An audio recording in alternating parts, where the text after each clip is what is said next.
Tuesday, November 19th. Just so you know, the meeting is being recorded, so any participation, you will be recorded. If you do have anything to mention during citizen comments, please go ahead and give us your name and address so we have it for the record. And with that, I will do roll call of members. Just correct you on today's date. I'm sorry, the agenda's got November. December, I apologize. I did. That was last month. All right. Roll call. Joel Samuelson, Present. Jerry Seiler, Present. Dan Osborne, Present. Chester Goot, Present. Barry McManaway, Present. John Houghton. Yes, sir. Now, if everyone will lead for the Pledge of Allegiance. Pledge allegiance to the flag of the United States of America and to the republic for which it stands, one nation, under God, indivisible, with liberty and justice for all. Now, before we get to the approval of the minutes, Steve, you brought it to my attention, we did not close the public hearing from the last meeting. Do we want to go ahead and do that now? Does anyone want to close the public hearing from the last meeting? You'll have to reopen it to continue. Oh, so do we want to close it now or do we want to? Just keep going. Yeah, it's just leave it open. Yeah, that's fine. So we'll go ahead with the approval of the October, no, would that be November 15th minutes then? It would, no, November 19th. November 19th. Approval of the November 19th minutes. So now. Second. Dan. Either one. All those in favor say aye. Aye. All those opposed, same sign. Motion carries. All right, for the hearings today is case 2024 P18. An application has been filed by Susan Campbell to approve a minor subdivision, 2 lots. The address of the property is 2738 East Shore Drive, Culver, Indiana 46511. And then the parcel number for the record is 50-212-700-0052004013. But it's on the paperwork, so. Public hearing on recommended revision of the building permit improvement. No. That's the next thing. Oh, that's the next thing. I apologize. Sorry. I'm getting into reading mode. So how do we want to go forward? Just continue with the public hearing. The public hearing on case 2024 P18. Yeah. So I think it was already, do we have to officially reopen it? I think as I understand it, you continued it to today's date, so, yeah, I don't think. It's just continuation of case. Okay, so.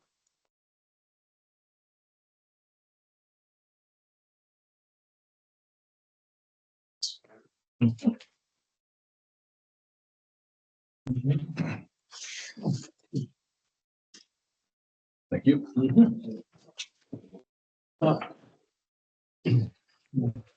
so Officially for the record.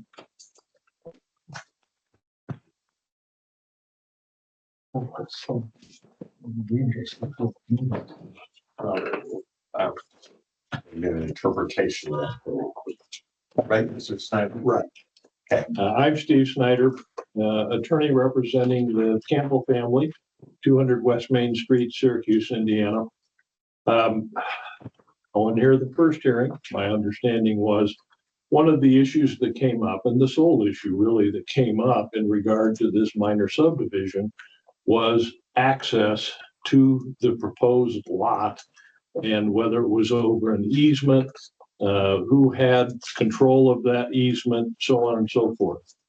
Tim Oakes and I have been exchanging ancient documents since that time. And anytime you try and go back this far and find something, the only way you can find it is with the title company's assistance. Tim retained McKesson Title to do the digging. I've worked with McKesson for years, understand they do a good job. They've got a complete title plan, but they haven't come up with a conclusion yet. Well, be that as it may, there are documents that I think answer the question. And let me just kind of run through them, mark the exhibits. and I'll walk you through them. The first one is a deed within the Campbell family that originally conveyed the property into the Campbell Trust. And the reason I attached that is What's the instrument number on that? 1986-04-254. Thank you. And if you go to the page that has number 04258 at the top, I highlighted a portion that has some relevance. And it's describing a triangular parcel that wasn't actually included in this transfer. But it describes it by saying said point being on the south line of a 15-foot driveway easement. And that means that at least when this deed was put together and recorded in 1986, they knew where that driveway easement was, or the 15-foot road was, because reference was made to it in that deed. The next exhibit, Exhibit B, has the same reference, and that's a deed recorded in Deed Book 149, page 486. And it refers to a deed from Norris to Rasmussen. And again, it says said point being on the south line of a 15-foot driveway easement. That deed goes back to, oops, I lost the date.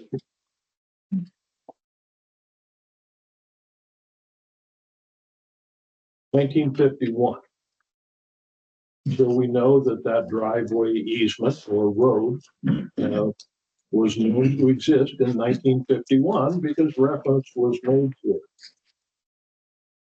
Then I took the survey by Vondra and tried to mark where some important things were. I've highlighted those.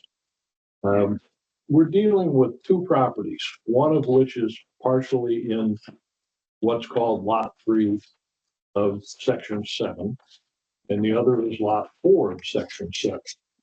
As you might imagine, there's a common line between Lots 3 and 4 that actually is an extension westward of the center line of State Road 117. All of that shown on that portion of the Vondra survey that I've reproduced. But what it does show is the 15-foot driveway easement, as Vondra referred to it, and it shows that it's all located north of that common line. So in other words, it's north of the north line of the Campbell property and south of the south line of north of the south line of Lot 3. But the question, of course, is who owns that area of Lot 3 immediately north of that common line? And it's actually owned by the East Shore Lane Owners Association. So the 15-foot road that is at issue here isn't owned by anybody in the room. It's owned by the East Shore Lane Owners Association. They have control of it. And their property is apparently subject to some type of an easement originally established for that 15-foot access road. The Exhibit D, which is another drawing, is taken from an abstract prepared by McKesson Title a long time ago. And attorneys sometimes like to run into abstracts now. Mostly we see title insurance, but we happen to find this abstract. The abstract is addressing the title to the small lot that you see here, and it's hard to read, but it's Von Schaik or Von Choik, the smaller tract in the middle. That's what the abstract of title pertains to. But this drawing was on the front page of that abstract. And it does show, in this case, a 15-foot road that runs east and west then north-south, and then east-west again. So that at the time the abstractor prepared this, I would guess the abstractor, title searcher, also prepared this drawing. But one of the things that's interesting is it mentions the Von Scoik parcel, has the name right on the parcel. Von Scoiks actually took title to that property on January 7, 1925. So we know this drawing probably goes back to the period of time when Von Scoiks had title, and that started in 1925. And this drawing refers to it as 15-foot road. It doesn't make any mention of an easement. Even on the abstractor's drawing, you can see that the entirety of the area of the road in question is north of that dividing line between lot 3 to the north, lot 4 to the south. Trying to find the various things that pertain to this issue gets more complicated. So I looked at the title to the property immediately north, and Exhibit F is a copy of the trustee's deed from First National Bank of Logansport as trustee to East Shore Lane Neighborhood Association, Inc. And the legal description attached to that deed, if you can't go to the third page of the Exhibit F, indicates it's a part of lot number 3 in section 27, described as, and then it says, beginning at the intersection of the center line of East Shore Drive, State Road 117, and the south line of lot number 3. So we know that the south line of lot number 3 is the same as the center line of State Road 117, and it is simply extended westward at that point, so that we know where the south boundary of lot 3 and the north boundary of lot 4 is. That led me to the conclusion that the East Shore Lane Neighborhood Association actually owns the area that you're concerned about, that provides access to this proposed minor subdivision. The Vondra survey confirms that, in my opinion, with that drawing. But then we have to get to the question of what is it?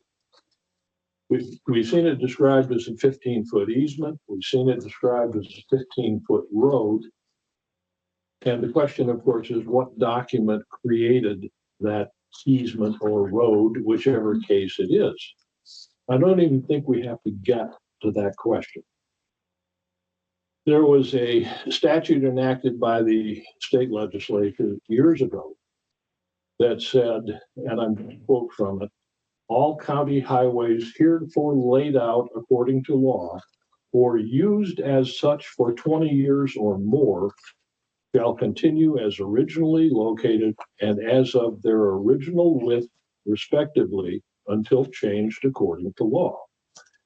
Well, that means, okay, maybe this, if it was used as it was laid out and shown by the various maps we have, maybe it is a public road and can't be changed. That statute was repealed by the legislature to the extent that the reference to or used as such for 20 years or more was removed. But the courts have had the opportunity to address that and have made it very clear that if for 20 years prior to the date of repeal, 1988, it was used as a road, then it is a road. And the mere fact that the legislature appealed or repealed that section of the statute does not deprive anyone, including the public, of any rights they had in that road as of 1988. So I'm gonna ask Dave Campbell one question.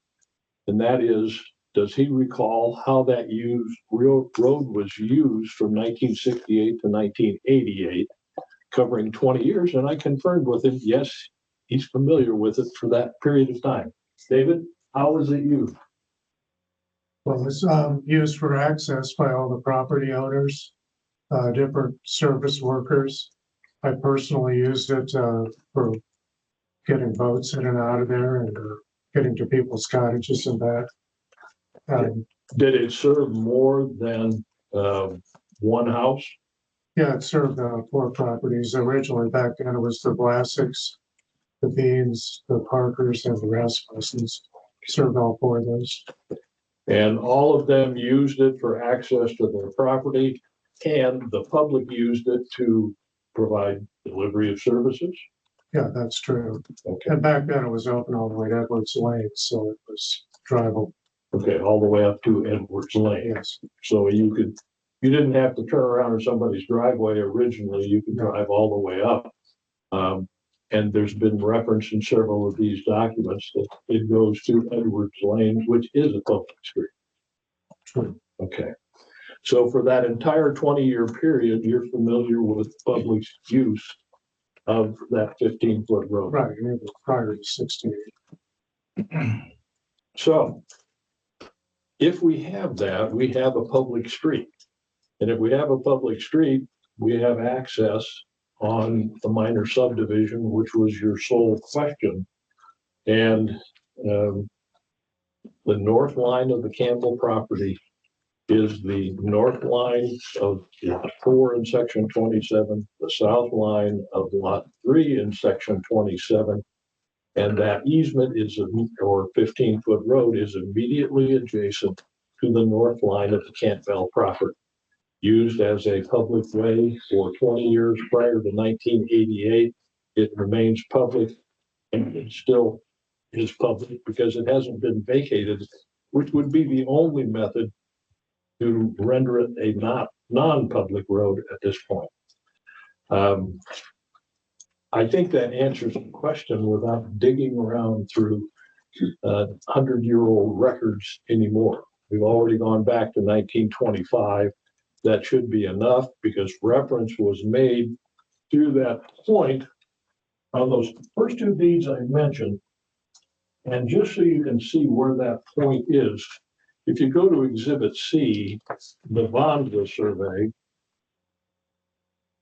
I've highlighted 2 areas on that drawing in yellow.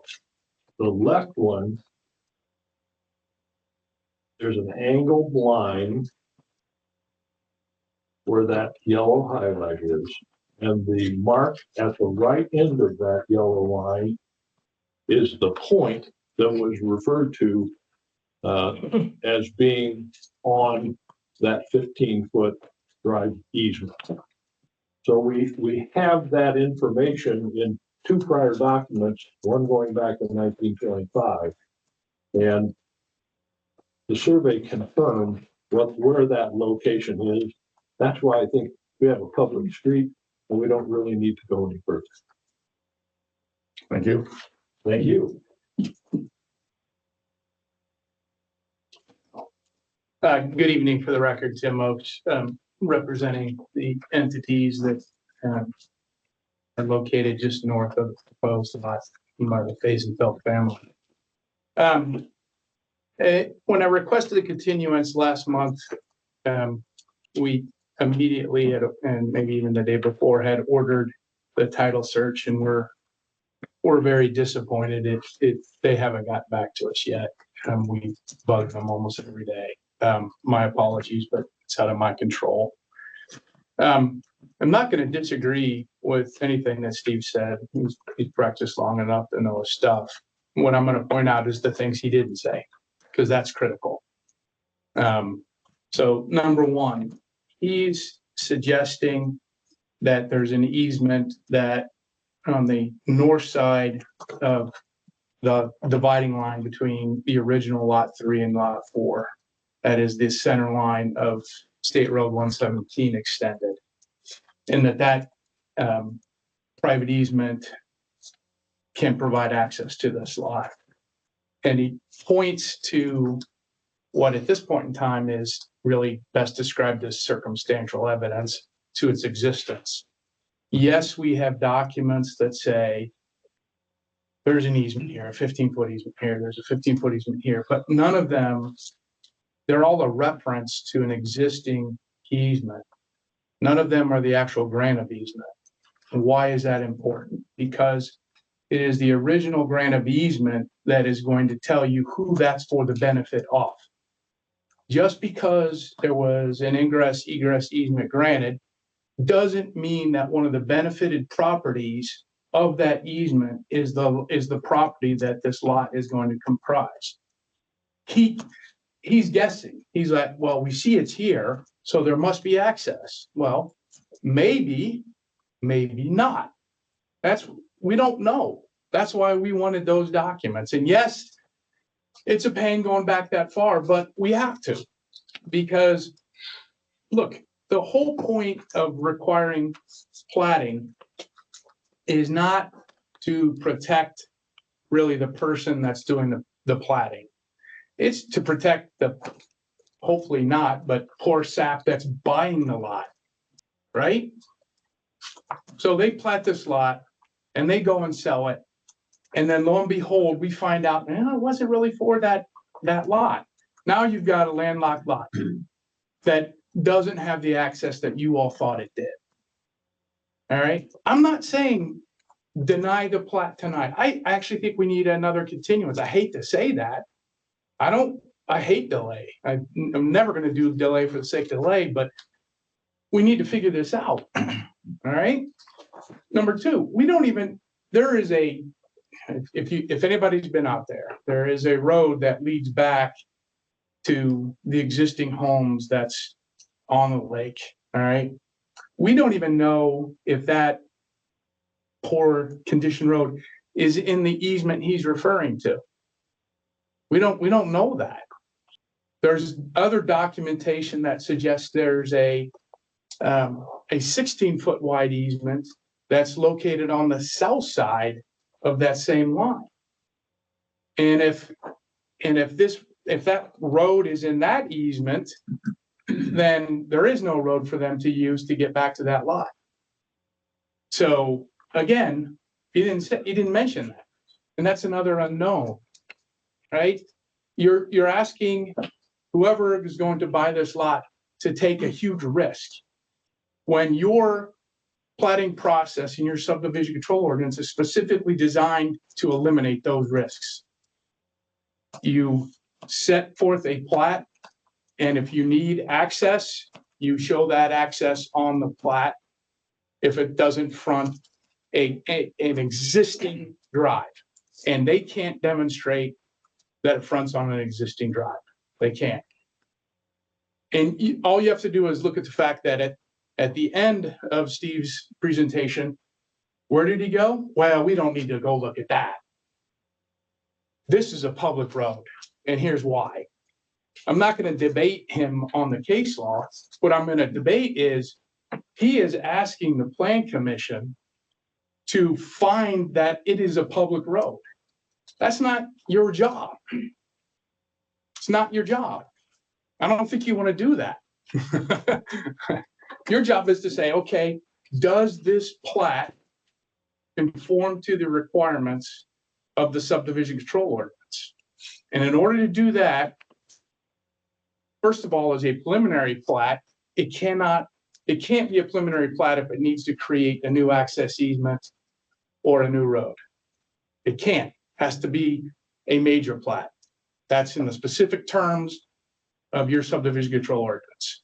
So first of all, you can't approve it because it's been submitted as a minor plat. Okay. But even so, you can't find that this is a public road. If that's what they really think gets access to this lot, they need to go to the court and file an action and check with the county before they do it. The county may view it completely differently because we've had conversations with them and they don't seem too keen to pick up the responsibility for that private drive. Okay.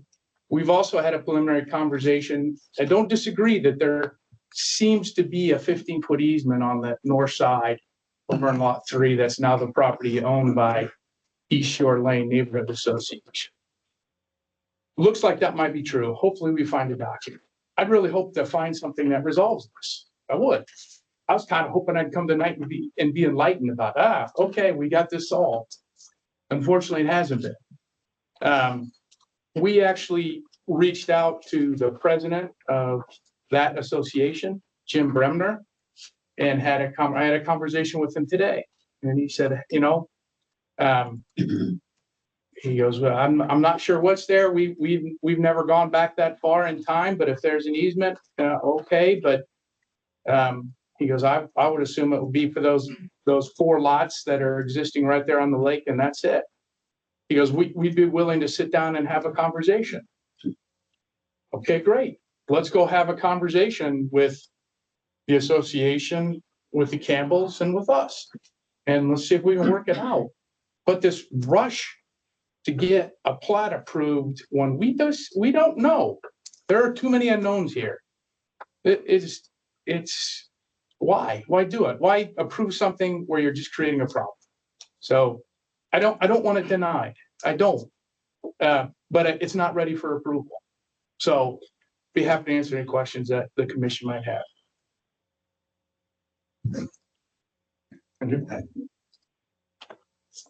Mike Llewellyn with Whiteman Associates. I just wanted to repoint out what was brought up in the last meeting, that in 2021, the parcel that this is actually being split out of was created. And that was an agreement or in conformance with the ordinance at the time. And no, it didn't have to be a subdivision because it had the frontage that required not to have to go through the minor subdivision process. But that doesn't remove it from the fact that it had to go before the auditor. It had to go before the plan commissioner or the building commissioner at that time for the town. It went before the auditor and it went before Craig Coltice, the county surveyor, for approval before they will allow a split like that to occur. So at that point in 2021, it was obviously viewed as if that was frontage. So I don't understand how what was then is not now. Nothing has changed. If I understand right, I mean, when this was done in 2021, it never came before the planning commission in Colbert. It didn't It have. only went to the county. Correct. And the county should have caught it, not to try and lay blame here, but as far as that being approved at that time, it was not approved here at that time. So we're talking about 2 different boards. We are, but my understanding is it still went before, was it Chuck Wood time? He looks at it and then it went before Craig Coltice and it went before the auditor. Has always been my understanding on that.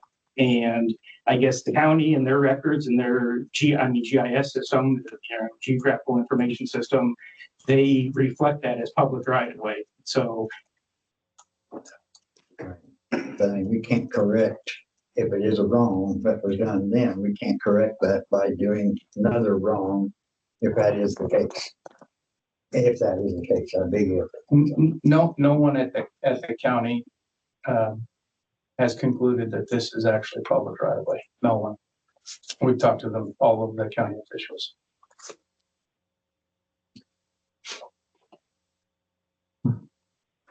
So if this has never really been an issue, this whole right of way and all that, why is this being brought up now that actually somebody wants to build on that property?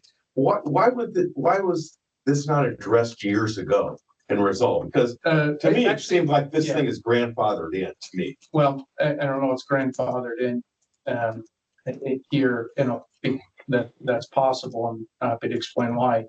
One, to be grandfathered, it has to be legal in the first instance, and then the ordinance has to change. That's what grandfathering is. Would it be nice if everything was laid out and clear? Yes. What the filing of the plat did is made the Taysenfelds own 3 homes. We've talked to John Hart, who owns the 4th one, has made everybody realize when they drive over that lane, it is bad shape. It is not good. And everybody's looking around at each other going, who's responsible for this? We don't know. You know, part of the exercise here is to get these issues resolved so that we never have to deal with them again. That's why I'm saying I don't necessarily want this denied. I want the access issue solved.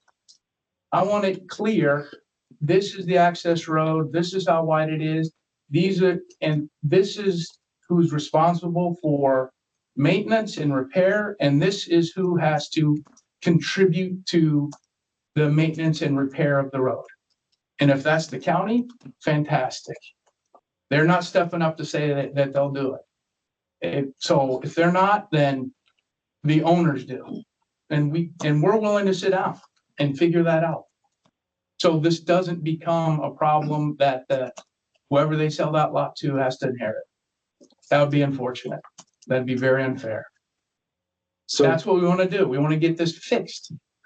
so East Shore Lane Association is claiming that they have no idea who actually owns it. No, East Shore Lane knows that they own that parcel. They call it the 5 acre woods. I probably not the 100 acre woods out of Winnie the Pooh, but they call it the 5 acre woods. And they say, yes, we do own the 5 acre woods. What they don't know is whether there is an ingress egress easement that crosses the south 15 feet or the south 25 feet of that property. And if it does, they don't know who it benefits. I would imagine it would be the houses that use that as the access. Well, you would think, but that's what we're trying to figure out.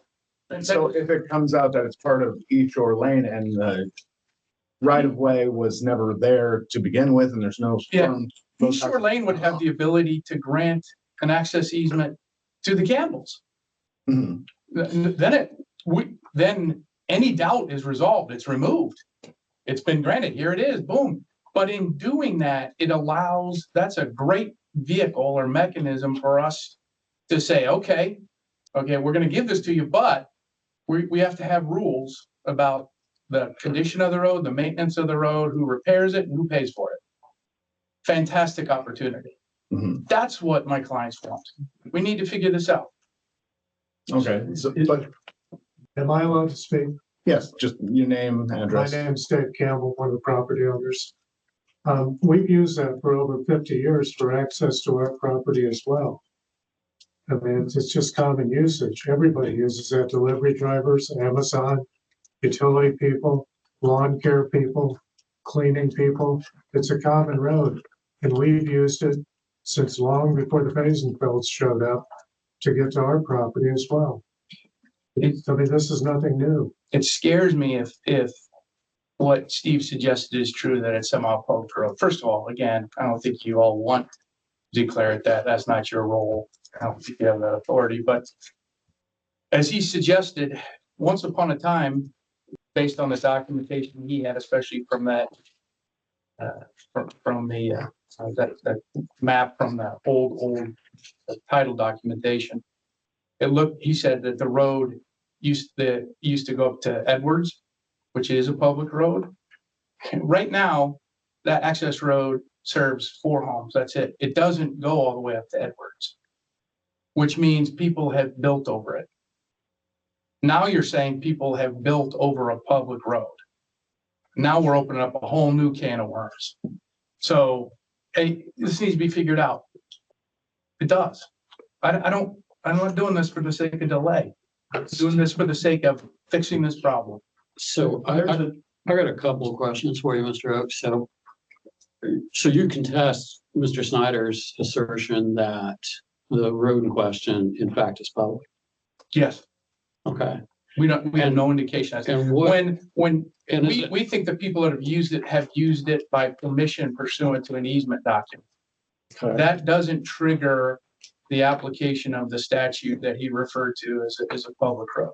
and is that how you would explain Mr. Campbell's assertion that his family has used the road in question for 50 years uninterrupted without objection by any property owners?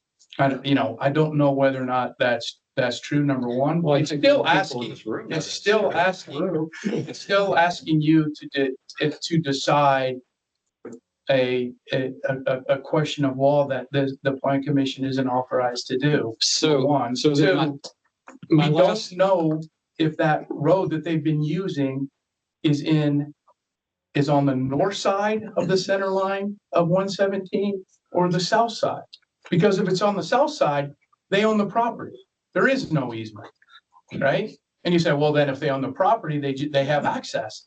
And I would say they do until they sell the lot to a third party. Because if they're going to provide access over their own land, then they have to create a new ingress egress easement for them. And guess what? You can only do that with a major subdivision, not a minor. well, you said a couple of things there. So one would be, if it turns out they actually own the property, that creates a problem for your clients now, doesn't it? No, there's an easement that exists over it for my client on the south side of the center line. And my other question is, you said you've been pestering people every day about title search. Well, how long are we supposed to wait? How long are Campbell's Look, leases supposed to wait? That's a great question. That's a great question. Your company to do this work. Yeah, it's a great question. And the only thing I can offer is to say, and obviously you have the ability to hold me to it. I will not be asking for another one. I won't. We can't hold this off forever. I agree wholeheartedly. I was just curious if we can hear from the person we had look into it. Have you anything to add right now? Oh, you're talking to me? Yeah. So I haven't looked into it other than just seeing, the plat document. Steve had just asked me to be here. I mean, Oh, okay. I think Sorry. but I do have some comments later, but I'd like to hear what Mr. Schneider has to say and anybody else, and Okay. then I'll share my All right. general thoughts. Thank you. But yeah. We hear from lawyers, we want to hear from our lawyers first. That's all. I'll respond to some of the things Tim said. One, I think you do have the ability to determine if the proposed plat has access. You don't need to wait for a year while some court makes a decision. You can look at the documentation and make that determination. And so far, what you've heard is not only has the Campbell family used it for 50 years, the public has used it for 50 years as a means of access to those properties. I think we can look at the old statute that was repealed in 1988 and say, okay, if it existed for 20 years before that and was used as a road, it is a road, period. And I don't think we need a court to make that determination unless Tim's clients want to contest that. But there's a method to do that by appealing your approval of the plat if you do so. Public protection. I will guarantee you that any purchaser of this property at the cost of Maxton-Cucky Lakefront is going to have a title insurance policy that not only insures the title, but insures access to that title. And they're going to have it surveyed, and the title company is going to say, yes, we will insure it, or no, we won't insure it. But that's the protection, that's the best protection that a purchaser of expensive property can get an insurance company to back you up. That's what title companies do. But it is your obligation as the plan commission when looking at a plat to determine if the plat meets the requirements of your subdivision control ordinance with appropriate access. And I'm suggesting that that access was confirmed sometime 20 years prior to 1988. As far as grandfathering it, yes, it is grandfathered. That's what that statute does, is say, if you use it long enough, it exists. And that's why the legislature originally put that in there. So I think you have the authority to make the decision. I got two questions for you, man. First of all, do you know why they repealed that 20-year? I would love to be able to go back and find a legislative history in the state of Indiana, but they don't exist. I mean, for reading the repeal, but I just want to know how that would even have any bearing on this. You were there. I probably was. Then the second question then is, we're talking about landlocked. As far as access, we're talking about land access. And I know with lake access, it's not locked. because you still have access to the property. I mean, I know we've got property on the lake that has water all the way around it. I'd be continuing with the other property, but that property is landlocked. Let me put this scenario to you. Let's assume you approve the plat and then litigation of some kind follows. And it's determined that the Campbell property has no access over that 15-foot road. There is a theory in the law called an easement of necessity. And you can't sell a landlocked property. If it becomes landlocked, then the purchaser is going to have an easement of necessity somewhere over the Campbell property to get out to East Shore Drive. So nobody is going to be cut off. That one day they pull in their car and the next day the court says, oh, that's not a public street, and your car's stuck there forever. It's just not going to be that way. That's called an easement of necessity, and they're routinely enforced. Does an adverse possession kind of, I mean, if that lane's been there forever and Campbell's have been using it for 50 years. Then it's called a prescriptive easement. If it's been used that way, it's not adverse possession because we're not talking title, we're merely talking interest in the real estate. Yeah, so I'd just add a few things. I think both of the attorneys make some very good points. I mean, these are complicated issues. I've inherited 2 cases from my wife from when she became judge that have been litigated over easements for 7 years, both of them, and they're still taking up a good part of my time. So tracing back the history of these things and knowing exactly who was granted what rights and easements it can be difficult, but I would agree with Mr. Snyder, and I wasn't familiar with that statute until earlier this year. He and I had a easement dispute in the city of Plymouth, and he had cited to that statute. We ended up settling the dispute, our parties, but and I dug into that case law and the statute when he had presented it to me. I didn't think it applied in that instance because we were within the bounds of the municipality and it wasn't a county road. But I would agree with him that as far as approval of the plat, that's a plausible legal theory that if you felt as though that is a public road as a matter of law by the terms of the statute, whether or not the county wants to have anything to do with, claiming it or maintaining it, I think that would be a basis to approve the plat as presented. Now, beyond that, what the parties want to do as far as shoring things up, and it does seem like it could be the most economical and best way to get what they want is for everybody to come to the table, including the owners of the land, the East Shore Association, and trying to come to some terms on maintenance and use, and actually back up this stuff with new grants of easements and all of that. That would be wise, but they could end up in court and be fighting over this stuff for another 7 years maybe. But I don't think that that prospect or anything has to guide your decision. I think I would agree with Mr. Snyder's point that if you wanted to hang your hat on the public roadway theory, that then the plat as presented could move forward. What happens if the road is on the south side of the center line? In other words, that the road has been on the Campbell property all along.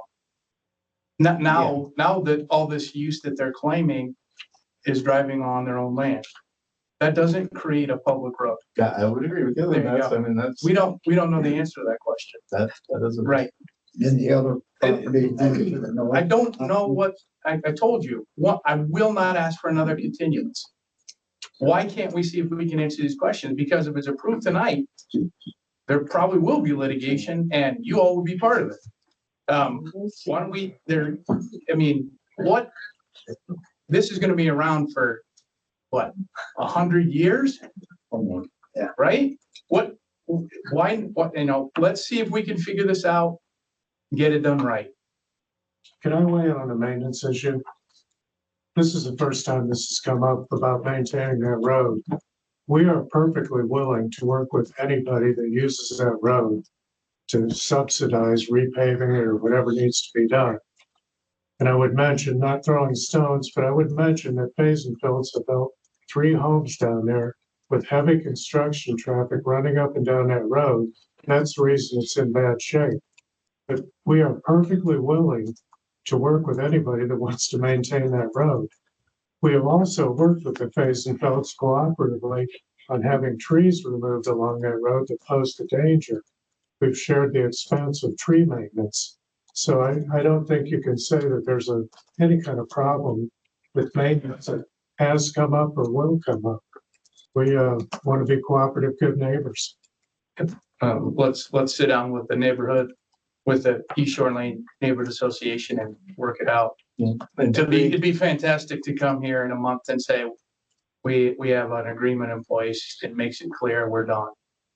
Would the agreement just between the Campbells and East Shore Lane, because that's properties that are on the north and south of this No, either piece of land? It will depend upon where that little lane is, but it really needs to be a 3-party agreement because the Faisenfelds and those properties need to be part of the cost of maintenance and repair as well. And if they're not able to unearth the source documents showing who actually has rights to use that easement, it would be good for the owner of the land to grant a new easement that clearly delineated which properties enjoyed that easement rights.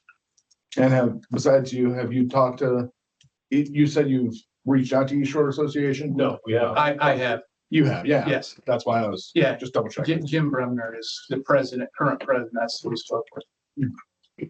And if the little lane is all on our property, then there's no issue.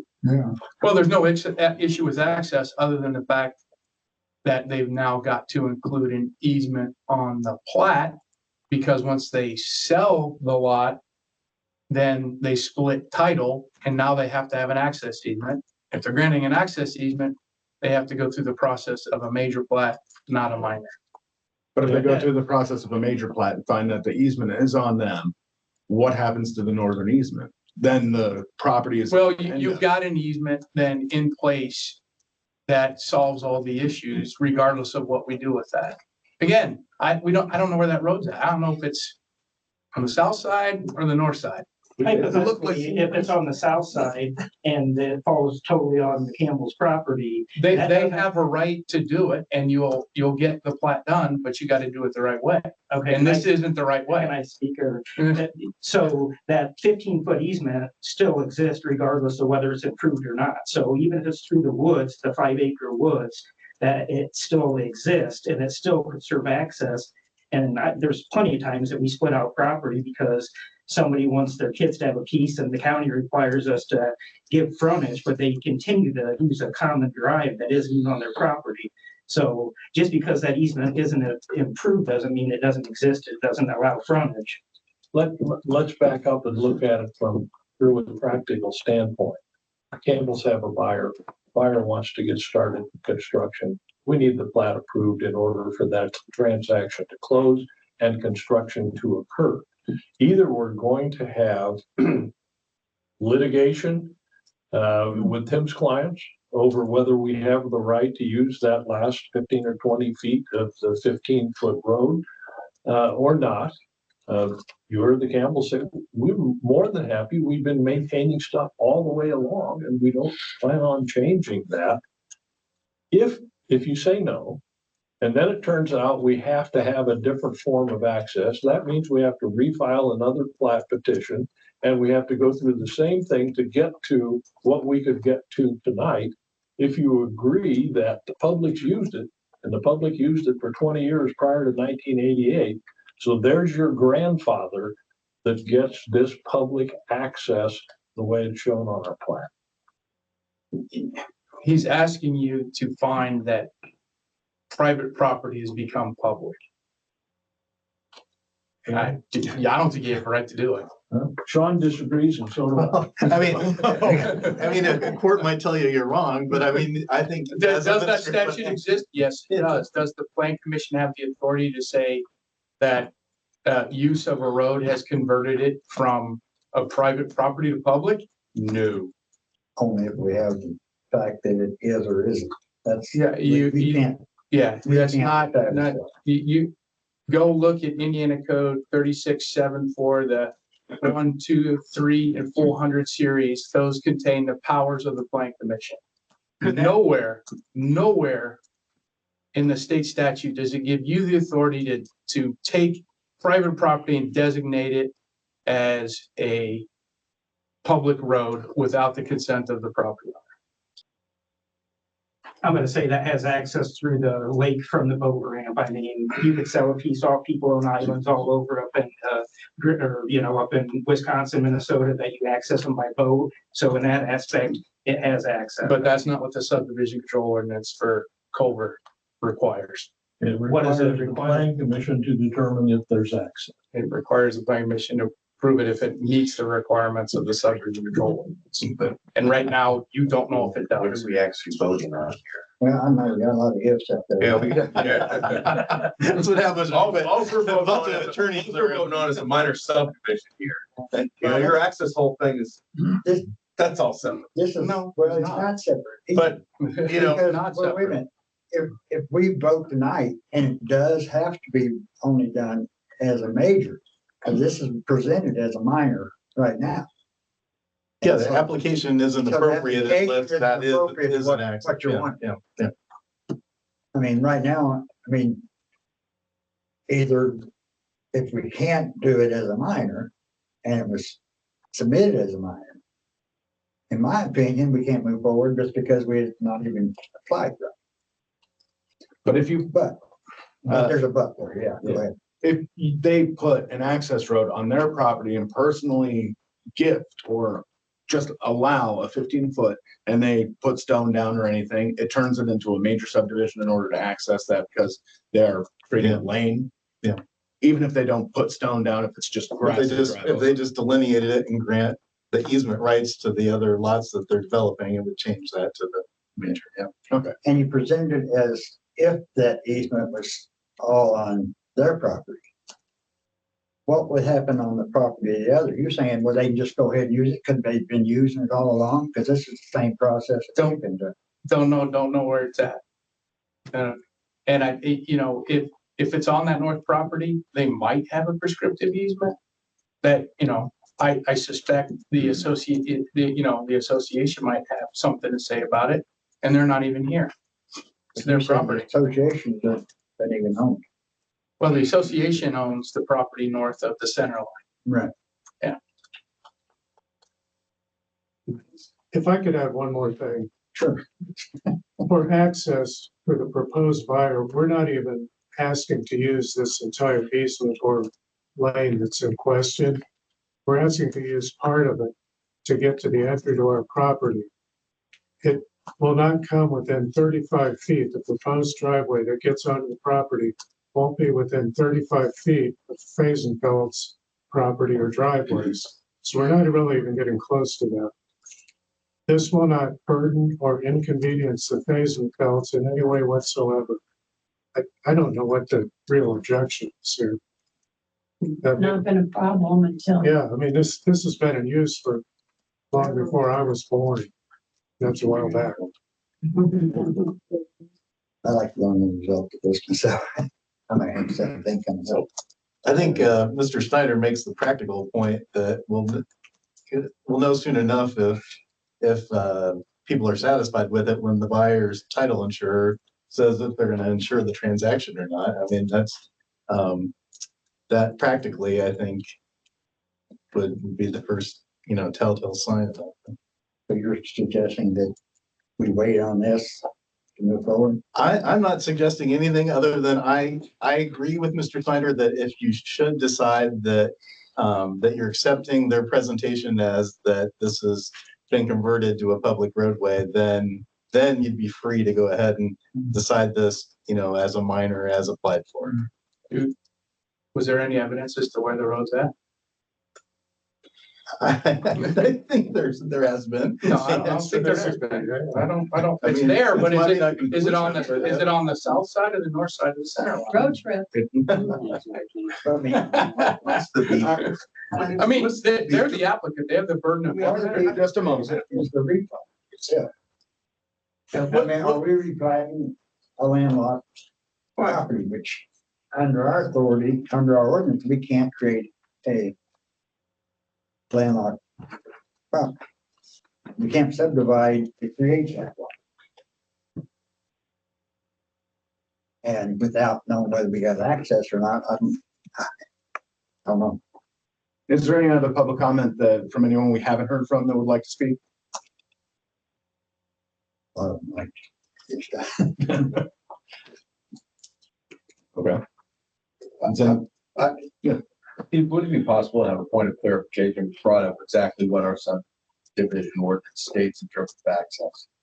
We had a moment of where it wasn't clear. One was suggested that it was by road. I believe that's what you were suggesting. And then we have wording that says access, which might make a difference in this particular property given the fact that it's like. I just want a point of clarification what the ordinance says. I have to pull it out.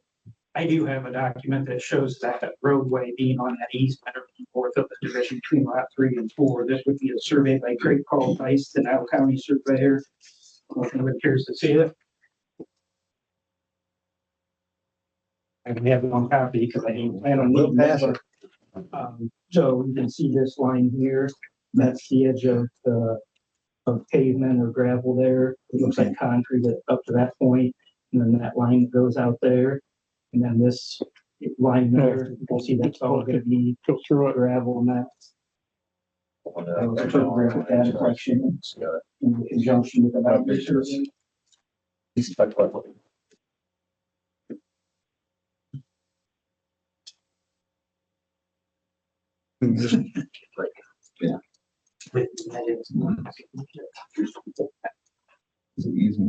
right. Down this property. Another copy of that in my office. Or you get at the recorder's office. I was gonna say, I wish there was a way we could project that, so. I can pull it up. Yeah. This is.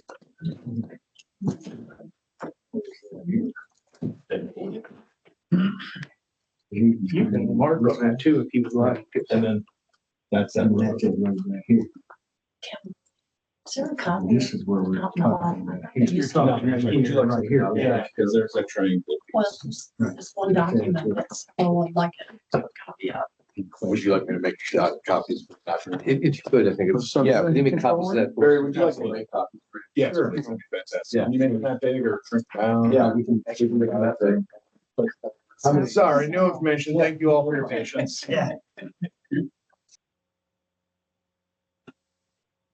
Well, I'm sorry, we don't want to close the public hearing at this point. I'm No. guessing. Okay.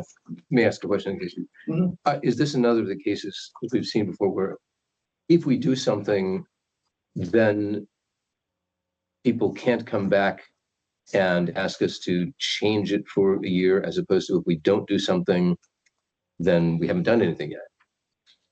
You remember we had one of those a while back where we stepped back and said, we're not going to do anything about it because we do something, then you're stuck with our decision. Mhm. Is that the case here as well? I believe it would. In court, I mean, the road's right there, if we did that. As far as getting, changes. Yeah, I don't think that's the case with this type of, they could, you know, if there was something that you didn't like in the plat or the application wasn't correct and you're denying it for that, they could, you know, make the changes and come back to it. Thank you. Yeah. I agree with you. Just, yeah, and then. Can we, you've got can we the- get that after that copy as well, so the rest of us can see it?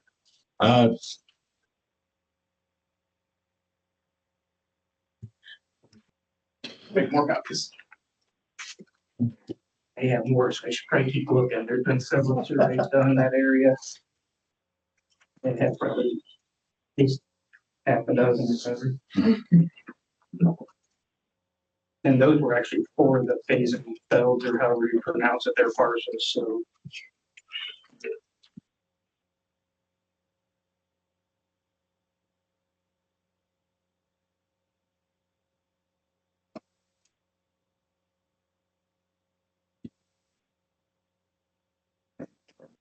Hold up.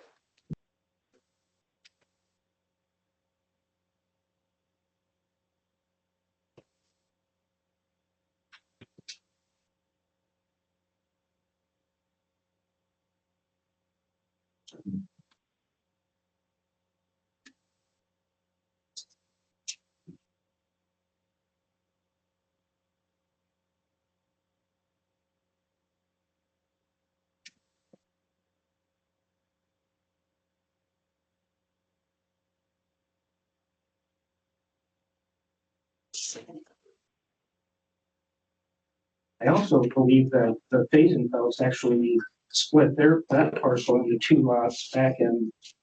There's a 2-lot minor here called the Rasmussen subdivision that, so they shouldn't have been allowed to create another parcel, taking one and making two. That didn't have rights either, it seems like. And I when must apologize. And when was that? When was that? It gives you the When was that illustration done? at least. It looks like in 2014.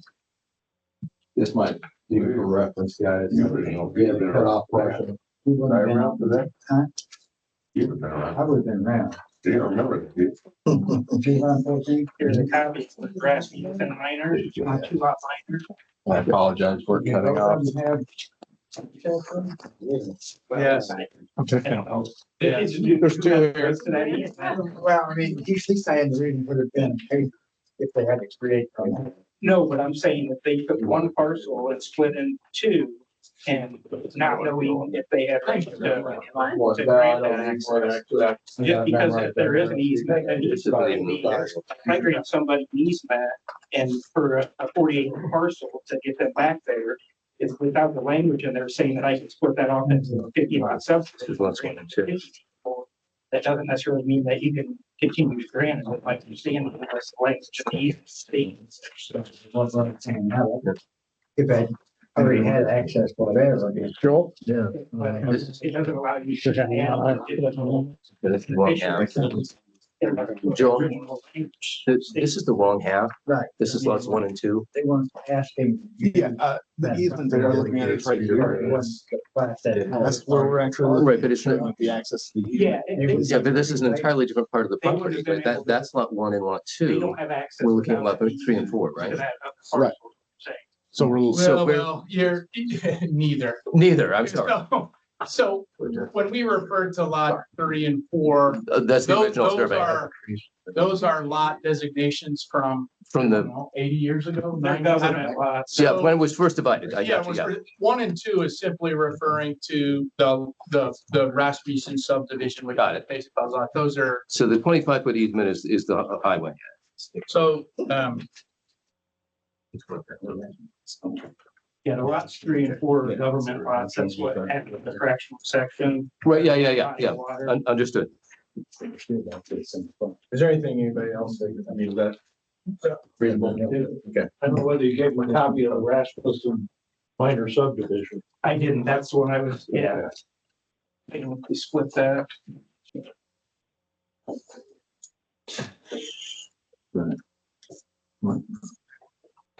Easement. But this is. That's a good one, yeah.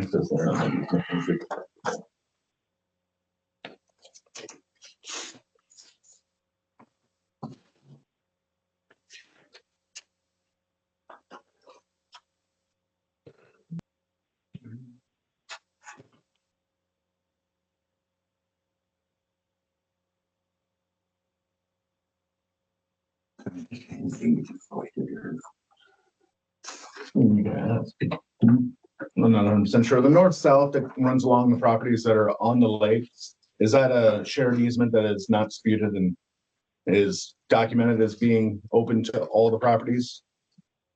there is documentation that shows an easement that benefits those lots. Yes. Okay, so there is one for that north-south. It's the. Yeah. See, that's what we're hoping to see here. Yeah. And I still hope there's the, you call it the smoking gun. I still hope that document is out there. I know, But so the easement is coming off the 5 acres? the 5-acre woods. That's what this is showing. But again, I mean, the first survey shows a 50-foot driveway easement, doesn't show the source of it. And then the other one shows a 25-foot easement in the same area, doesn't show the source of it. Yeah.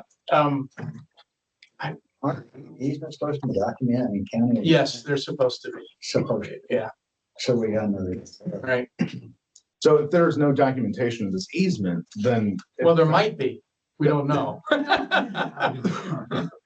So if that's the dispute, is trying to find the document. So if the document doesn't exist, this easement just ceases to be, and it's 5 acres woods right across the property line, and now that is a driveway that is being utilized that does not have a proper easement for anybody. No, there is an easement that clearly exists. So when you have an easement, okay, Mhm. there's, you used to call it dominant and servient estates. Now, a lot of times they call it benefited and burdened Yeah. properties. When you have an ingress egress easement, it benefits specific property and burdens specific property.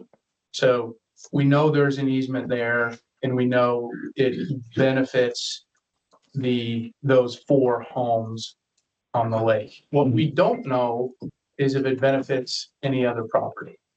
We don't know if it benefits the lot, the real estate on which this lot is being platted. How do you know it benefits the 4 lots on the lake? You don't have. I haven't seen it. Well, that's number one, that's not an issue here, okay? Because what's at issue is whether or not this plat should be approved because it meets the requirements of the subdivision control ordinance. So, you know, There either is or isn't a document establishing the easement that runs from 117 east or west and north.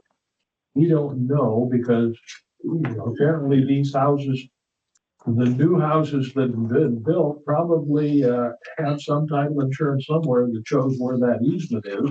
And it may be the same easement we're looking for, but we don't know that.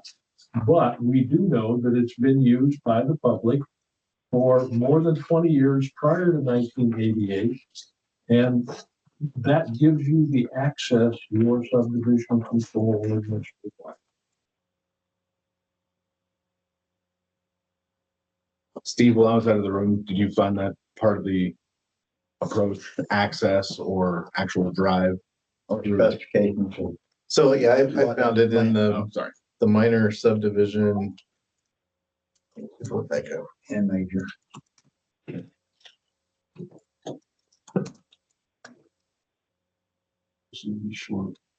Or what our orders call for. So, minor subdivision plat requirements, it says, in accordance with the definition of subdivision in section 1.3 of this ordinance, the division of any parcel of land fronting on an existing dedicated street or road shall be by means of minor subdivision plat. And then, it's the number of lots and things, but then it talks about the,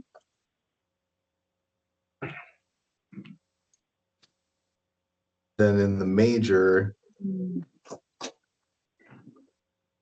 it references creation of any new street in the division of land shall be by means of a major subdivision plats. And street, the definition of street is very broad. It also includes private accesses such as easements. So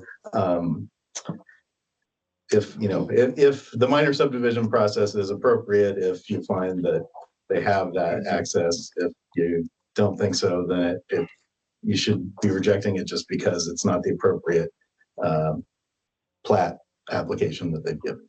But you're saying if that is established as a road, it could go continue as to. Yeah. And if it's not, so I've got 2 ifs here. What happens if we did vote on tonight and prove this? Accepting the fact that there is a road, all right, accepting it as a fact. Don't misquote. Yeah. But then what would be, as far as to either one of them's advantage, as far as for their property or whatever, if it had to come back with not being a road and having to establish a road at that time, when it was approved under a minor instead of a major. As far as with litigation.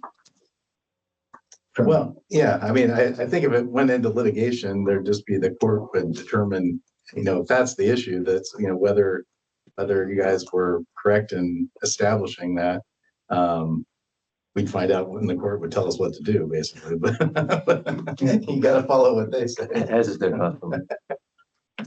But by going now, we could probably, possibly, maybe not, but force it into litigation. Or hopefully, whatever you do, hopefully these guys, Hopefully, hopefully they get together and work out a deal, I think. Yeah, I'm not going to put him in a situation either where it would cause that, he would, I'm hoping he wouldn't either, but I really hate to go and hope.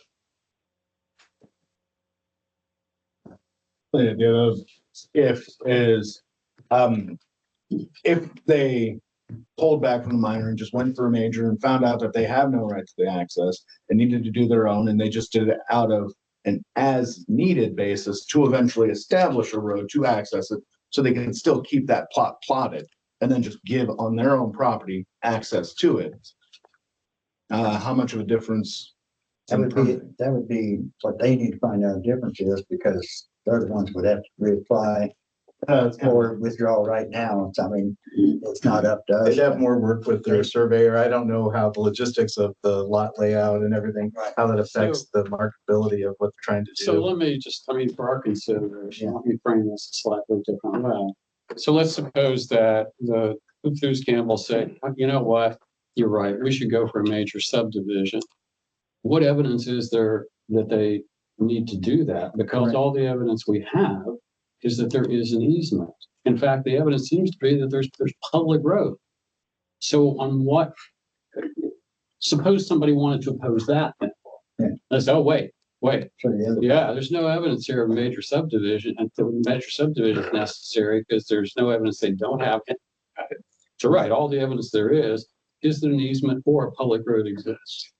Yeah. So, I mean, if we're gonna not do something when we've got evidence in front of us that says, yeah, this looks to be the right course with a minor subdivision. And the best we got is we can't, nobody has been able, between title company and two, experienced lawyers, they can't generate the source document. What are we supposed to do? Just not act? I don't think so. I don't think that's fair to anybody involved. So. I would just ask if you're going to vote tonight and base it and find that it does have access to clarify in your findings what that access might be, and if you do find it a public road, I have to preserve the record and simply check to see you're making a legal determination that impacts property rights, including the property rights of a party that's not even present. Right. You're violating my client's due process and theirs, and I have to say that on the record to protect those rights. Yeah, why aren't they present then? If you're protecting their rights, why aren't they present? If they really care about this? Yeah, it's a good point. No, I mean, come on. Yeah, I had to say it to preserve the record, so I did. But I'm not gonna say anything else about it.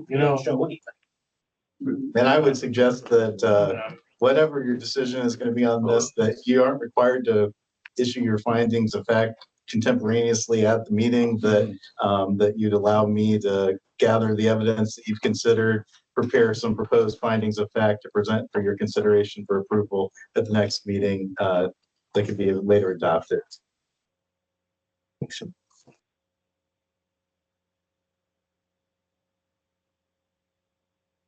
Sorry, I was distracted by the page passing. When was the last half one? Just that, so whatever if you decide to make a decision tonight, you're required by statute to issue written findings of fact, but you're not required to do that tonight. So it's quite acceptable for you to adopt the written findings of fact at another meeting. So what I would suggest is that I take the evidence, review the video, take the paperwork, and make some thorough findings for your consideration at your next meeting for either amendment or adoption at the next meeting.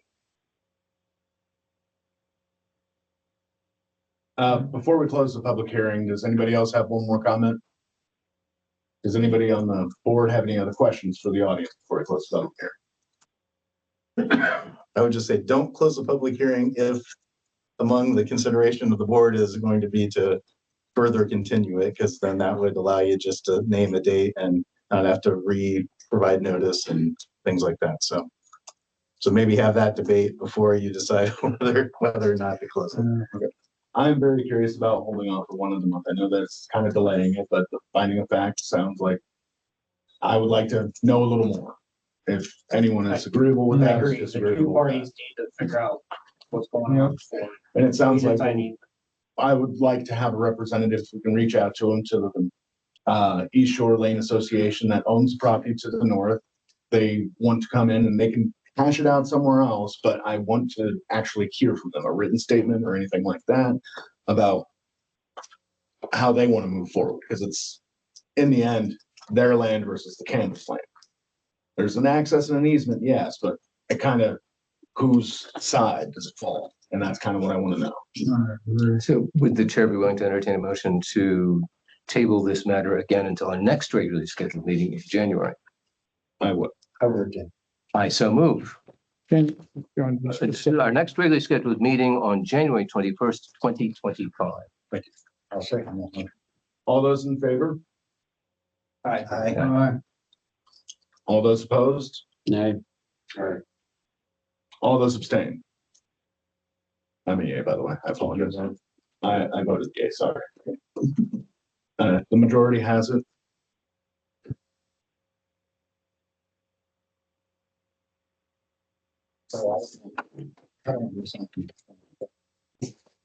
Okay. Yeah. Okay, that was the original copy. That original copy, you did the other one, right? No, there was one, this, well, it looks like Sean, that. I don't have the, It's all right, I have it. Yes. Yeah. Thanks. Sorry, if you can find it, we'll set it aside. It's gonna make. It's in our records. Oh, Whiteman is from the fire. do you have the minutes? Did you get a chance to sign those? I did. Thank you. We have one more thing on the agenda. If you give the room a minute. I think people are just less interested in fees than they are in property. Pardon me? I feel like people are just less interested in fee structures. We're just getting you the good. I think all of them. So, yeah. We're gonna go home and find out how many last after meeting like I was. So,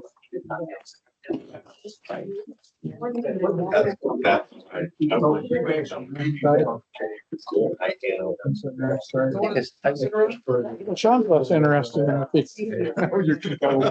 I've already talked to him 2 or 3 times about this. All right. Have a good evening. Thanks for coming.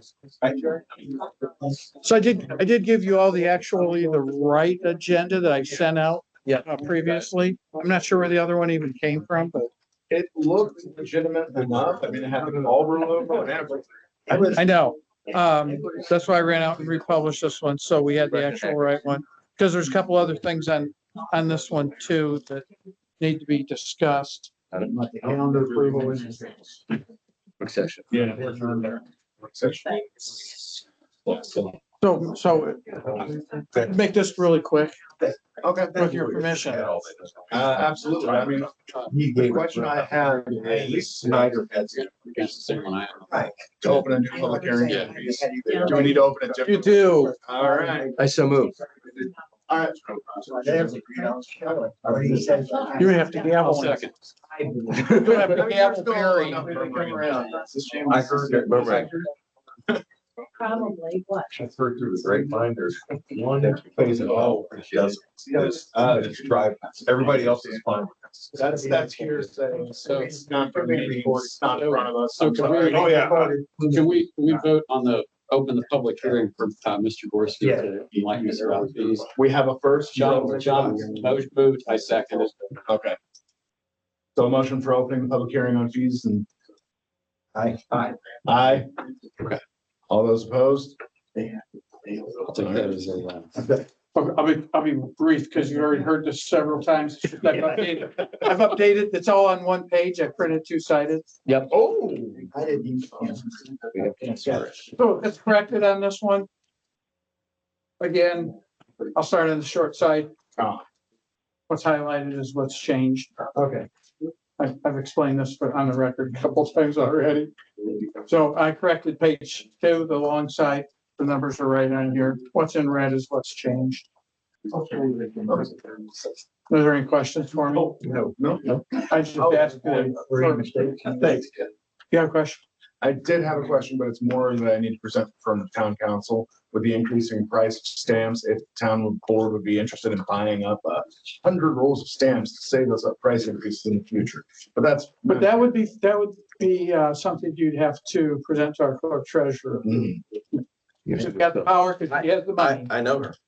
She's a reasonable person. So I would just ask, after you close the public hearing, that you vote favorably to recommend this to the town council. Thank you for your time. Any comment from the public about fee increases? Make a motion for the public hearing. Second. All those in favor of closing the public hearing? Aye. Any opposed? Motion carries. I'll load up. The increase. Okay. I make a motion, we Favorably recommend to the town favorably council. recommend town council these changes that building commissioner has proposed to the planning commission. Application and fee increases. I'll second that motion. All those in favor? Aye. Aye. Aye. All those opposed? Motion carries. TRC review. So we have had a couple recent TRC meetings. Right. Yeah. Very interesting. One was very challenging. It's property doesn't have an address. It's property that's trustees own Burns property on the south side of the lake. It's an irregular shaped property. It was determined if the property was even buildable or not there. It's on between South Shore Drive and South Side Drive. Do you know where Mark Akers' house is at? There's a little lane that goes back that way. And Burns's, a couple of different Burns families have houses back there. Who else? There's a cabin. But the property's irregularly shaped like a hockey stick, and it's got a parcel of land that then narrows quite narrow and turns like a hockey stick handle and goes towards the lake, about 20-foot wide strip, so they have access. Right. And the property's listed for sale, and there's somebody interested in buying it, and they want to build a house on the fat part of the property, if you will. Very challenging, even if they, so we determined it's not lakefront property, it just has access to the lake. And I'm still working with the people, the person that's interested in this property. Trying to determine if they want to build on it. They're going to have multiple variances just to build on this property. Why not even buildable? So it might be buildable, but if they want to build on it, they're going to have at least 3 variances. They don't have enough frontage. The square feet are okay, but they're going to have to have a variance for front yard setback, rear yard setback, frontage, and maybe even a side yard setback. Is that front yard from the lake?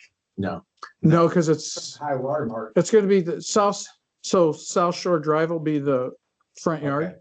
Because it was determined by ordinance, and that's what we were trying to figure out, because they don't have enough frontage to be considered lakefront by ordinance. They don't have enough.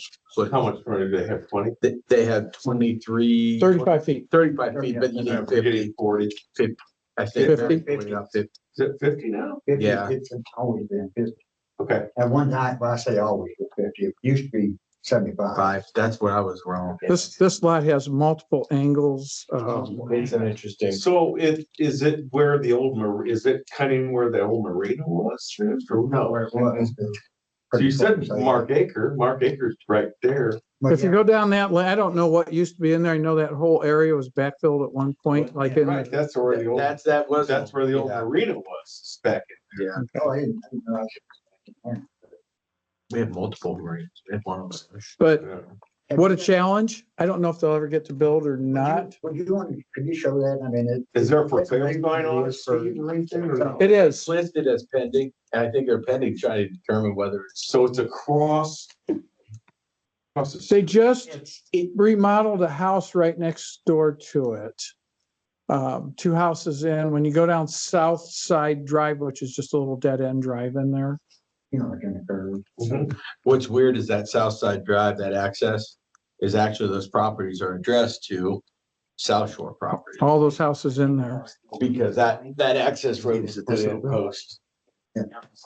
Those used to have nice long little cottages. No, it's, You know, it, I Kevin. mean, I'll show you right here. it's way back. Oh, Got it. But it's similar, It's just in here. but this is the lake. yeah, gotcha. Thank you. So it's the properties on This way. end here and Hooks. Hooks up there. Gotcha. Thank you. Yeah. It's like a hockey stick, like you're playing. Right, yeah. so it's, Is up in this area. I think they're gonna struggle to be able to get a variance to build on it, but that would be up to the Yeah, BZA. but why do you buy the property if you can't build on How can you? It's a very pricey piece of property as well. it? Yeah, everything on Mexico, Yeah, very pricey. so they're emailing me 2 or 3 times a day trying to figure out what they can do. And my response is, you're gonna have to ask for multiple variances. So they gave me some hand sketches and now he's ready to send me a final drawing, which they started with wanting a 5,700 square foot footprint. They're down to 2,500 square foot footprint. And now they're gonna send me something else completely. Have you ever got determined where their high water mark actually is? No, yes and no. He sent me something with an X that was just shy of the high water mark, so it's, I mean, the 76 foot is oh yeah. somewhere half between the wider part. So without spending too much time on that, if you're on the BZA, you may hear more about.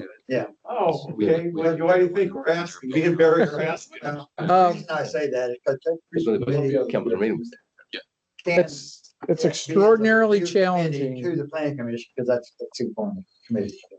It's, I won't spend a lot of time on it, but just to let you know. yeah, it's, We don't have enough property there left from the high water mark to the. the high water mark's probably gonna be okay. I don't think that would be an issue.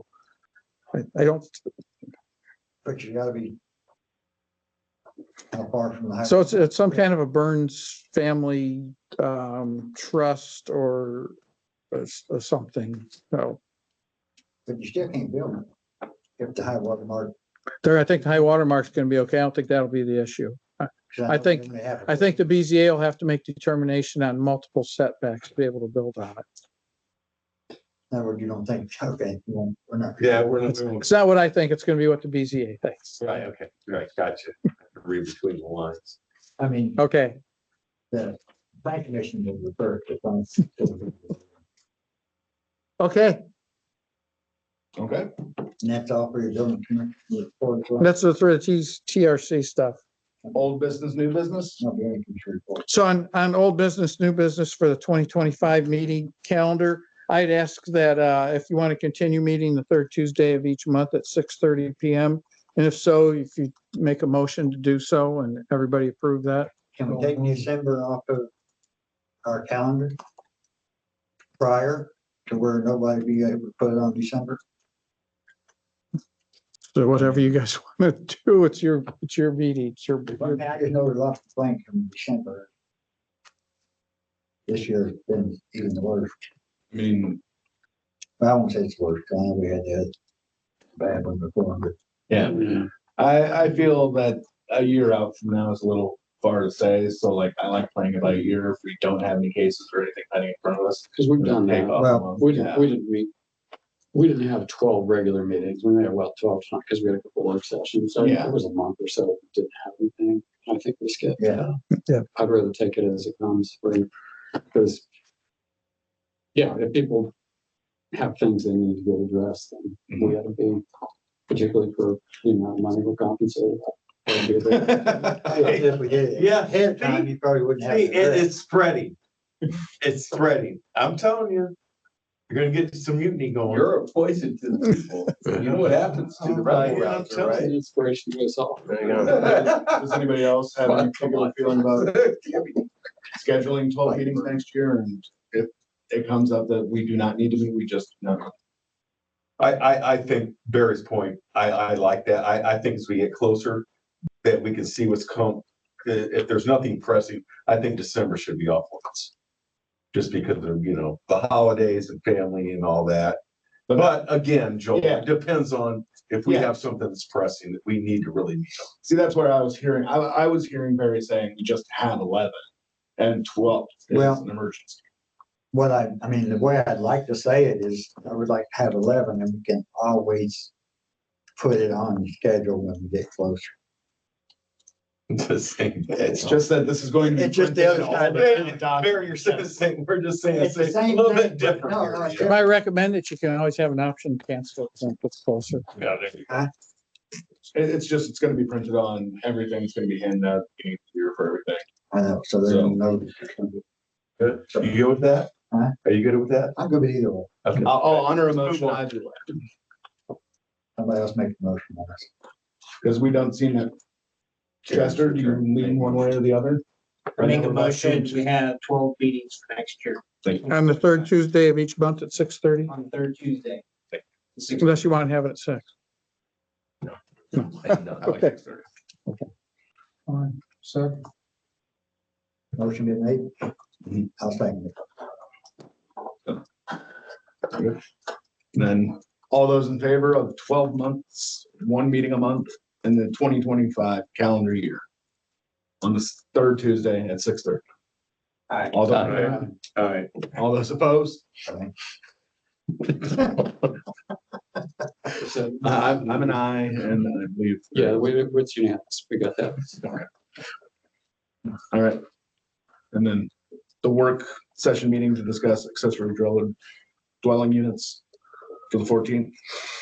If you guys, if you want to have it, I don't know if you. I'm fine with having that. Okay. On January 14th. Yes, the work session. On January 14th, about Days. accessory. That's what I'm looking up right now. It's the second Tuesday. Yeah, second Tuesday. Tuesday. So it'd be the week before. We have one on Tuesday and another one. So that means we get double pay that month. And you put on the schedule and you had to put. You don't have to come down, because you were the only one that came last time when How- nobody showed up. I knew, right? I was the only one that came last time that showed up for the work session. So he didn't have Is to it come for that pressing one. enough? And gets all your money. Do you remember? It's not pressing whatsoever. My We've only, gone this long, we can certainly push it out to whatever is convenient for you all. yeah, my only reason is that I have Tuesday school commitments that I need to miss, but those commitments in, first of February. Accessory dwelling units. Okay, yeah. Otherwise known as Lily's house's grandmother-in-law suite, is that? Yeah, the in-law suite question. So it would be the second Tuesday in February would be February 11th. Whoever works for you all, there is no urgency to this. It's something that should be looked at, but it needs to be on whatever works for you all. I'm fine with February 11th. Is February 11th good with everyone? Either one, yeah. That's Tuesday, Steve. Yes, it is. Good. And Don? I'll stick with it. Okay. So it'd just be the week before in February. Okay. Okay, everybody good with I'll that? put it on the calendar and I'll send notices out then. Thank you. You can always cancel the meetings if Yeah. they're set up. We need to vote on Comes that. up, we can cancel. We need to vote Probably on that. easier than setting Or we them just up. set it. Yeah, I just set it. Cancel a day. I'll just send a notice out when it gets closer. Thank you. I never put 12. Could you send out like the Friday before about a reminder of that Tuesday's meeting? I will send it out a couple times. Okay, thank you. Excellent. There you go. Belt and suspenders. All right. Do you have any for building commissioner's report? No. All right. citizen input. Just a general reminder that the accessory dwelling unit thing is the only thing you guys are addressing from the comp plan. And the comp plan has been in place for 9 months. And you've made no moves to try and adopt the things that were presented there. So that should be on your agenda to look at those things. To look at what, I mean, part As a reference, Plymouth has set up 4 or 5 different committees that are working on their comp plan to implement it. There are all kinds of recommendations in there. The accessory dwelling units was one of those. Right. There's some talk about changing the districts and what's allowed in each district. There's a bunch of recommendations in the comp plan that were meant to be reviewed by the planning commission at some point. Christmas isn't the best time to do it, but I'm just reminding you, it should be on the agenda. buildings to address them, and we've only had one issue come up that we needed to actually look at. But when we were looking at the plan, we did note that it was going to require. We did note. And I mean, as far as for the comprehensive plan, what we were doing, why we were doing it. I mean, It just so happened the case fell into our laps. It's exactly what we were going to look into. right. I mean, But that's only one issue. There are multiple in the comp plan suggestions for changes to the zoning ordinance that you guys would need to review.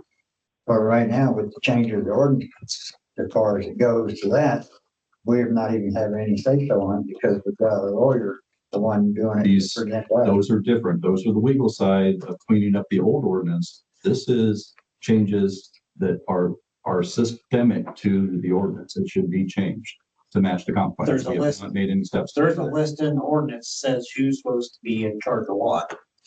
There's, or not in charge of what, but yeah, there's a list of everything in there. Right.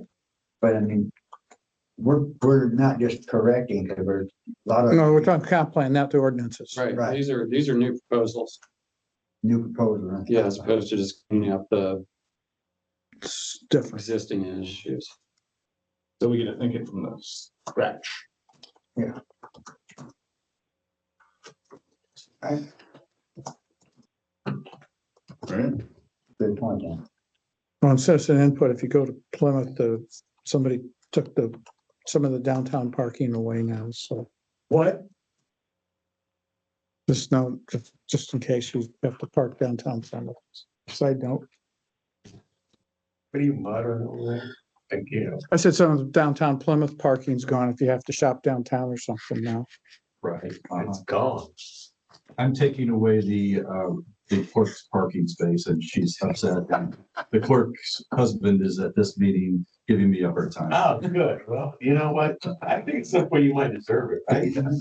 Think so? No. Library's got plenty of. I'm sorry, I just had to throw it out. It had nothing to do with any of it. Just swear I like that. Any member concerned? Yeah. Pantry. Member concerns? Member concerned? Jerry? Is it time? I have nothing. I I'm good. have a Chester, concern, you got okay? There you go. Because I know with these, I mean, we brought up about the ordinances that we are being amended, straightened out, whatever. Is there any update as far I as have no updates on the we'd ever status be of able those. to look at whatever's been done? Because I know we. I can tell you that- Issues Come up that The we. council has requested an update. Huh? There will be an update. In the current format, the ordinances are all in Adobe software that's Adobe Publisher software. That's very hard to use. I have all the ordinances transferred right now to Microsoft Word. So when changes are made, we have to rely on Marshall County to make those changes. We won't have to do that in the future. We'll be able to do them locally. I'll be able to make those changes right here. So I'm waiting on our town attorney right now that, as Kevin said, we're getting an update from him. And There's been requested by other sources too, so it's Okay. good to hear you guys. so the whole process is moving, so it's not Okay. moving fast. Okay, fast now, okay. Not moving fast. Not. Oh. All right, is there gonna be a new zoning ordinance book as well? With other, I mean, with the amendments and with the condition changes? When the ordinances are updated, yes, there will be a brand new book. So we will have some input on far as being able to categorize what, like right now, we got development standards over here, which sometimes contradict whatever. The formatting of the book won't change. Huh? I doubt we'll change the format of the book. Since I went to this format, I'll tell you what, I hate it. Well, we can address that. We can look at it, but You know, even when you're addressing some of the more, I understand. I'd say more, I don't think I don't think there's enough labor hours to completely change the formatting of the book. some of the format might be changed. How Bear, we gotta work on that, go, be my guest. I ain't seen nothing to be able to work on. Okay. Just, can we get like a QR code that'll go to the Word document and then you can just take the hyperlinks to the different What I would subsections? like is to be able to put it electronically and be able to have a searchable document which solves all your problems. That would be smart. It would- You know, right now, I mean, That's we very simply done categorize- through a PDF document with a control F. Now that it is in Word, we'll be able to do Yes. considerably more with that. It's just gonna take time. Control F can solve a lot of And problems. I mean, we've got- And Adobe, Adobe was singularly unique in that could not be easily switched to Word. It's taken me a significant amount of time to put it into Word. Because it's in publish. It's in an Adobe publisher. Right, yeah, I mean, as opposed to being in PDF, which is easier to change, yeah. Yeah, and it wasn't even PDF, it was, But yeah, no, I understood, yeah. The correct zoning should have every health. Okay. All right. At the end of the year, I don't know whose appointments are up. I hope to see everybody that I can next year, and any new appointments, I wish to welcome them to the board. I got a list of you guys, I'll take a look tomorrow. And have yourself happy holidays and a Merry Christmas and a Happy New Year. Thank you, sir. That does us a lot of Motion good to night, adjourn? doesn't it? You know what?